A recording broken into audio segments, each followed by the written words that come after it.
বৃষ্টির মধ্যেই প্রথম দিনের প্রচার চালালেন রাকসু নির্বাচনের প্রার্থীরা। শিক্ষার্থীদের জন্য একটা শক্তিশালী প্ল্যাটফর্ম তৈরির প্রতিশ্রুতি দিয়েছেন অনেকে। আর ভোটে ফলাফল যাই আসুক না কেন তা মেনে নেওয়ার আহ্বান জানান উপাচার্য। এদিকে চাকসু নির্বাচনে দুদিনে মনোনয়নপত্র নিয়েছেন 169 জন। আমি বুঝি নির্মাণের শিল্প, সালাম স্টিল বোঝে ডিউরেবিলিটি। সালাম স্টিল, মোস্ট ডিউরেবল স্টিল। ভেঙেছে 3.5 দশকের নীরবতা। প্রচারণায় সরব রাজশাহী বিশ্ববিদ্যালয় ক্যাম্পাস। গণসংযোগের প্রথম দিন বৃষ্টি উপেক্ষা করেই ভোটারদের কাছে ছুটে যান রাকসু, সিনেট ছাত্র প্রতিনিধি ও হল সংসদ নির্বাচনের প্রার্থীরা। বলেন, এটি শুধু নির্বাচন নয়, এক প্রজন্মের প্রত্যাবর্তন।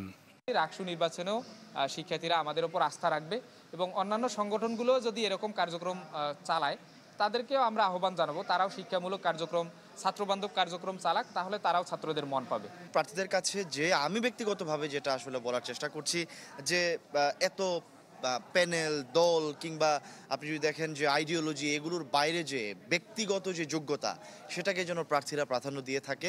ভোট সুষ্ঠু করতে প্রস্তুতিতে পিছিয়ে নেই নির্বাচন কমিশন। জানায়, রাবি হল সংসদ নির্বাচনে এরই মধ্যে বিনা প্রতিদ্বন্দ্বিতায় নির্বাচিত হয়েছেন 42 জন।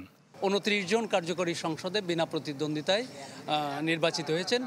আর যে নির্বাহী সদস্য বিভিন্ন সংসদের, সেই নির্বাহী সদস্য 4টি হলে মোট 13 জন বিনা প্রতিদ্বন্দ্বিতায় নির্বাচিত হয়েছেন।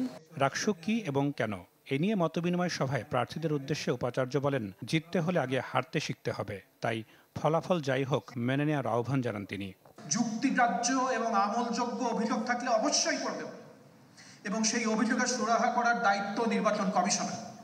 কিন্তু হারলেই খেলা ভালো হয়নি, এই অ্যাটিটিউডের চেয়ে বাজে অ্যাটিটিউডের দুনিয়াতে দুইটা নেই। আমি আশা করব যে আমাদের ছাত্রছাত্রীদের ভিতরে এই স্পিরিটটা আসবে।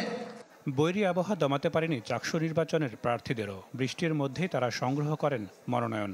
ভিপি পদে 8 ও জিএস পদে 3 জন সহ দুদিনে প্রার্থী হয়েছেন 169 জন। সকলের সমর্থন পেলে আমি অবশ্যই আমার জায়গা থেকে সর্বোচ্চটা দিয়ে আমার হলকে সমৃদ্ধ করে তুলব। আমি যেহেতু লেখকের কোনো ভয় নেই, সেই হিসেবে আমি দাঁড়িয়েছি শিক্ষার্থীদের হয়ে কথা বলার জন্য। আগামী বুধবার পর্যন্ত মনোনয়নপত্র জমা দিতে পারবেন চাকসু প্রার্থীরা। নাদিম হোসেন, চ্যানেল 24।